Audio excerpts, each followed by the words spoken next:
Bonjour.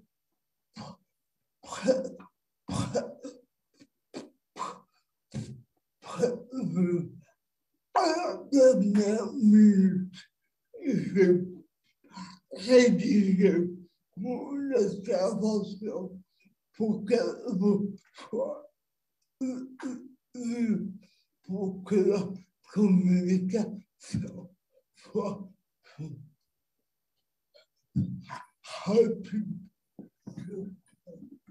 Prévenu à la dernière minute, j'ai rédigé mon intervention pour qu'elle vous soit lue afin que la communication soit plus rapide. Oui.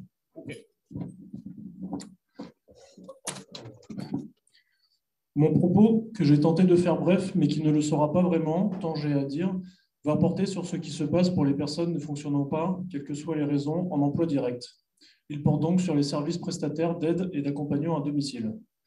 Dans le cadre de la CHA, dont j'ai été soit vice-présidente, soit présidente, j'ai largement contribué à tenter de présenter les dérives du système qui était en place. Dans la plupart des cas, c'est à partir d'extraits de ces textes que je vais essayer de vous présenter les évolutions de cette situation. La loi de 2005, avec d'une part la reconnaissance des projets de vie, la possibilité formelle de choisir son mode de fonctionnement et l'éventuel service utilisé d'autre part, l'attribution d'un nombre d'heures financées par la PCH à hauteur des besoins réels, permettait d'espérer une amélioration par le jeu d'offres et de la demande que les intéressés devaient pouvoir mettre en œuvre. Mais au bout de peu de temps, malgré la multiplication des services dans les années qui ont suivi, la répartition des rôles s'est rapidement remise en place et la liberté de choix s'est réduite à peau de chagrin, d'autant que les différents services collaboraient entre eux. Par ailleurs, le personnel s'est rapidement retrouvé mal payé, voire bloqué au SMIC, le montant horaire de la PCH ayant été bloqué par plus d'une dizaine d'années en 2 étapes, ce qui a eu comme effet concret que la grille conventionnelle que les autorités refusaient de réviser a été immergée sous le SMIC jusqu'à 8 ans d'ancienneté. Certaines structures ont alors choisi de faire payer à leurs usagers, au moins pour certaines prestations, horaires de nuit, de week-end. Parallèlement, les volumes d'horaires attribués à chaque demandeur étaient de plus en plus restreints par le miracle des décisions des CDA, Commission des droits à l'autonomie. De plus en plus de demandeurs se retrouvaient administrativement guéris d'office, devant se débrouiller pour vivre avec beaucoup moins d'heures financées par la PCH, prestation de commission du handicap, prestation de compensation du handicap. Pour les plus âgés parmi nous, cela a des relents de Cotorep, de sinistre mémoire. Moins d'heures par personne dépendante, moins de personnel disponible. Cela veut dire soit des contrats moins volumineux pour les personnes, soit plus de bénéficiaires à aller aider avec des horaires décousus pour un même temps de travail. Je n'ai pas eu le temps ici de détailler tout le mécanisme, mais voilà en bref ce qui pose problème en 2016 lors de la tentative d'officialisation des grilles Excel de calcul des temps attribués par la PCH. Pour la PCH. Pour les personnes dépendantes pour cause de handicap physique, la diminution des heures financières va inexorablement se traduire, à peu près comme début 2005, d'abord par une course effrénée et incessante contre les aiguilles de la montre, ensuite par un morcellement des temps d'aide chronométrés et répartis sur une multitude d'intervenants, chacun grignotant sa petite part de gâteau, enfin par une réduction de la vie sociale aux achats vitaux et des marches administrativement handicapées, toute autre activité, sauf élective, étant hors sujet. Pour les salariés, le travail va de nouveau se résumer, pour un salaire minimal ne permettant souvent pas de vivre décemment, à un marathon d'un bénéficiaire à un autre, passant parfois plus de temps dans sa voiture que chez les intéressés, pour des actes prédéfinis à réaliser dans un temps record, sans aucune improvisation de la part de quiconque, contraignant chacun à la performance permanente et à l'automatisme maximal, ainsi qu'on l'exige pour tout travail à la chaîne. Manqueront pourtant soit le tapis volant, abolition magique des distances, soit le tapis roulant, point d'orgue du développement maximal de la rationalisation productive, à moins que son installation ne soit projetée dans les habitats communs ou ait envisagé la mise en œuvre de la mutualisation de la PCH. Et parmi ces constats se trouve l'impossibilité de vivre à de tels niveaux de privatisation et de stress. De privation. Et parmi ces constats se trouve l'impossibilité de vivre à un tel niveau de privation et de stress. Pour les personnes dépendantes, morcelées ou ignorées au regard de leurs besoins réels, dans leur spécificité, celle d'être sensibles, se percevant de façon singulière. Pour les salariés, bloqués alors par l'excès d'efforts et la pénurie de moyens, dans la sérénité pour eux-mêmes et dans le respect de l'intégrité de l'autre, devenue source de revenus, dans des conditions trop étriquées, ni valorisantes, ni rémunératrices, donc insuffisantes, insatisfaisantes.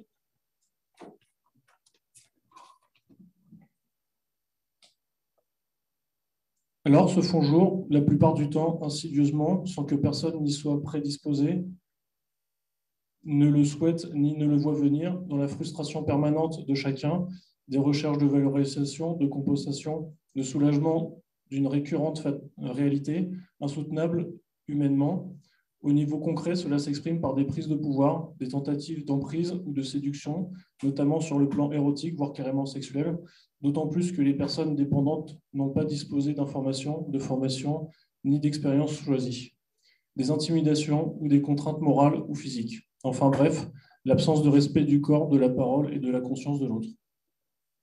Oui, je parle bien de maltraitance de toutes sortes, dont la semence se niche dans la façon d'envisager la mise en place de la compensation, une approche institutionnelle, comptable et donc germe de maltraitance, car elle rend impossible toute bientraitance. Car elle rend impossible toute bientraitance, simplement parce que les personnes dépendantes seront maintenues en état de survie, sans aucune prise en compte de leur aspiration ni de leur choix, et que les salariés ne pourront plus travailler dans de bonnes conditions. Envisager la question de l'aide humaine comme production d'objets manufacturés est l'indication soit d'une complète désinvolture, soit d'une redoutable perversité. Et alors, trop souvent, pour la personne malmenée, il n'y a ni yeux, ni oreilles, et encore moins de bouche. Faute de témoins et d'alternatives, il faut choisir entre silence et rejet moral ou physique. Ainsi, au niveau moral, si on résiste à la séduction et à la manipulation, on peut être déconsidéré, voire tourmenté, et en devenir perturbé.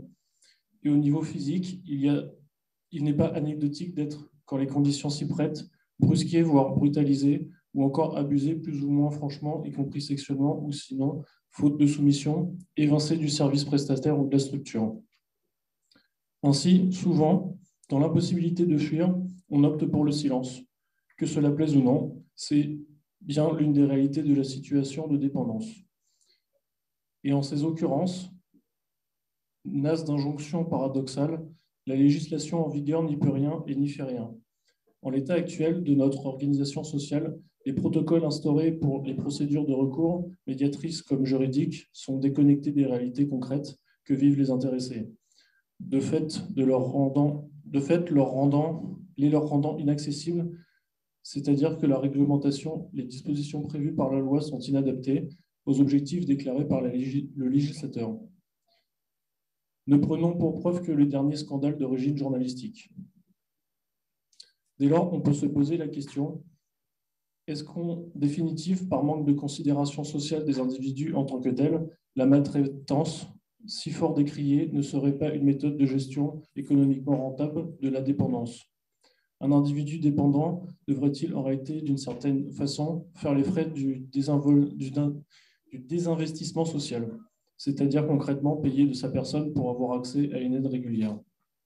Et oui, si nous avons tous l'aspiration de vivre au milieu d'autres citoyens, l'état de marchandises à grande échelle ne nous est d'aucun goût. Nous ne voulons pas vivre dans une telle société. Mais au fait, la rentabilité de ma vie, c'est quoi? Cependant, dans ces processus malsains, la bonne nouvelle, car il y en a une, c'est que depuis quelque temps, la mauvaise condition de travail, au moins, sont connues. De ce fait, quasiment plus personne ne veut travailler dans l'aide à domicile, tout comme dans les EHPAD ou dans les hôpitaux. Car si beaucoup de gens souhaitent se dévouer à une cause, ils ne sont pas pour autant ni dupes ni masochistes. Mais combien faudra-t-il de morts en situation de dépendance pour que cette réalité soit prise en compte pour de bon? Et puis, en décembre 2021, sans faire grand bruit, une réforme d'ampleur des services à domicile a été décidée dans le cadre de la loi des financements de la sécurité sociale pour 2022. La dépendance relevant depuis peu de la sécurité sociale dans le cadre d'une 5e caisse gérée par la CNSA.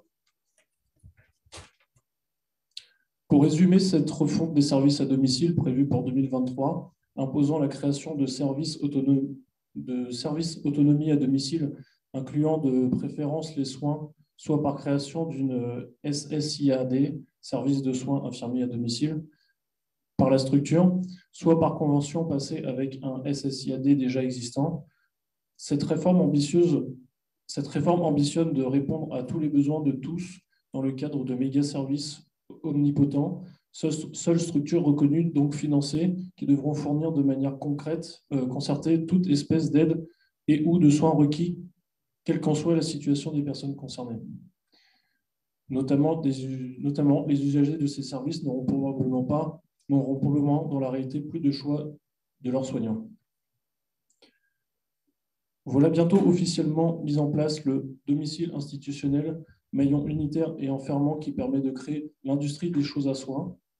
Certes, personne ne devrait plus mourir, au moins de délaissement, s'il y a de personnel en adéquation, mais personne ne vivra sa vie non plus. C'est vrai, ce nouveau dispositif prévoit une augmentation du salaire des personnels et des nécessités d'avoir... C'est vrai, ce nouveau dispositif prévoit une augmentation du salaire des personnels et une nécessité d'avoir des coordinateurs financés entre les services. Mais pour les personnes en situation de dépendance, c'est un recul d'un demi-siècle vis-à-vis de leur autonomie et de leur citoyenneté. Et Orpea, Coriane, Domus, Vie et consorts ne sont pas loin et doivent se frotter les mains. Voici un nouveau champ de jeu servi sur un plateau d'argent, sonnant et sûrement trébuchant lui aussi. Il faut que ce soit connu et reconnu. En effet, on ne peut pas se plaindre dans ces domaines que l'on a engendrés en toute connaissance de cause. La Silver Economy, promue dans les années 2012-2018, a fait prospérer des groupes financiers cotés en bourse sur le dos des gens qui avaient économisé toute leur vie dans une logistique d'investissement financier rémunérateur, comme le nom de cette filière le promettait dès le départ. N'en doutons pas, les nouveaux services de l'autonomie à domicile, SAD, consortium tentaculaires et obligatoirement performants, sauront avoir de nombreux intérêts pour leurs promoteurs. En outre, il faut remettre ces décisions politiques sur lesquelles nous n'avons pas, nous, personnes concernées directement, été consultés dans le contexte des autres décisions prises. En l'espace d'un mois, mise en place d'un bilan de soins infirmiers, BSI, pour toute personne dépendante faisant appel pour une raison ou une autre à des intervenants soignants, protocole très confidentiel pour l'instant, sauf un guide d'utilisation difficile à trouver qui indique notamment que le soignant doit répondre à toute une série de questions sur son patient, depuis ses capacités motrices, intellectuelles et autres, jusqu'à son traitement régulier, que la CPM connaît pourtant par les ordonnances envoyées, même si ce soignant n'en a pas la charge. Combat de la CHA au sujet de l'extension de la nouvelle CCN des salariés de particuliers employeurs et de la revalorisation consécutive de la prestation de compensation du handicap, PCH, que l'on peut retrouver sur son site pour que les particuliers employeurs puissent conserver la liberté de choisir leur vie en restant dans la légalité. Si on regarde bien, toutes ces mesures visent un même objectif, régenter administrativement l'existence des gens dépendants, très certainement pour des raisons économiques. Amené à regarder quelques épisodes de la série Une saison au zoo, contenant la vie quotidienne des animaux et de leurs soignants dans un parc zoologique, j'ai été saisi la similitude d'approche entre cet espace de préservation des animaux, la concrétisation du futur envisagé pour les personnes en situation de dépendance par les textes adoptés l'hiver dernier, m'a sauté à la figure. À quand un documentaire nommé Une saison au SAD?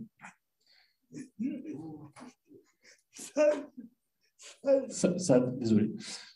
Perso, je préférerais prendre le maquis et respirer l'air plutôt que de rester dans un système qui porte déjà le nom de son propre devenir. Est-ce cela qu'on appelle l'inconscient collectif? Laisserons-nous piétiner l'autonomie que nous avons si chèrement si chèrement gagnés au cours de nos années de combat, que pouvons-nous faire concrètement? En terminant l'écriture de cette intervention, un titre m'est apparu, tel des insectes dans une toile d'araignée. Merci d'avoir écouté ma prose jusqu'au bout. Mireille Stickel.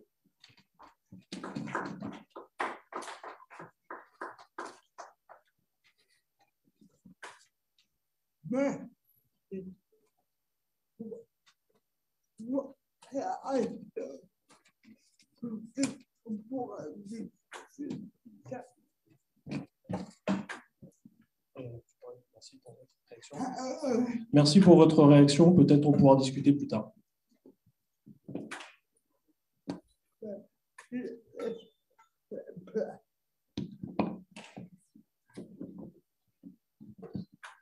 S'il y a des questions, on peut prendre aussi. Je ne sais pas. Est-ce qu'il y a des questions là?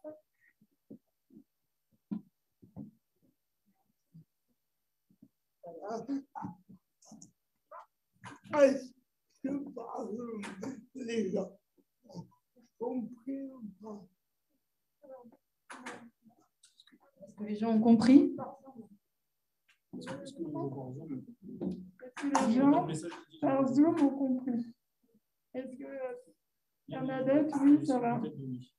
Ok. Et peut-être le texte, tu pourras nous le donner, qu'on transmette et qu'on relise. C'était un petit peu dur en début d'après-midi.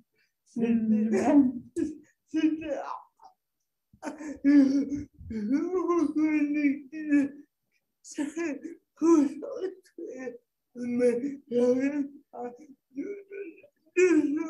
non plus.